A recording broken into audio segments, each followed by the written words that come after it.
Het wie het best wel een noffelijke dag. Dat kwam vooral voor rekening van en de zinnen opplakken en dat er net volle wien weer.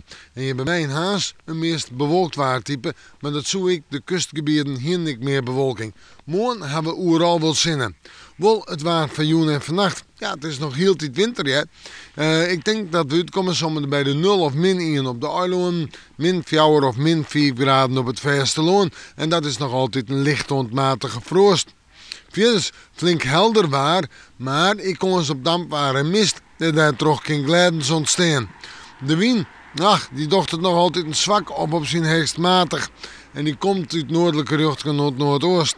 En dan zetten we terug naar het waar van morgen. Wel, morgen hebben we daar toch wel een waartype met zinnen. Meer zinnen als joert als we door de kustgebieden gaan. Nee, een prima dag, hoe je zeggen. De temperaturen morgen zouden er bij de 4 graden heen. En ik denk dat wij, toch goed daar nog wel een matig vrij krachtige wind hebben. Uit het noorden en het noordoosten mooi. En die wind zorgt ervoor dat het kouder aanvielt. Dan zetten we terug naar de nacht, nog wat lichte frost, -1, -2 graden. En dan komen we bij de orendagen. Wel, het vooruitzicht. Allereerst maar even de tonsje, de vreed en de sneeuw. Tonsje droeg waar, vreed let er op het Rein. En dan beginnen de temperaturen al richting 5 of 6 graden. En in het weekend, ik zijn 4 of 6 graden, maar op sneeuw, nou zeg maar, witte sneeuw of rein. Maar het zou het takkenwinkel wel eens echt warmer worden kunnen. We moeten morgen maar weer even in het waarschuwen.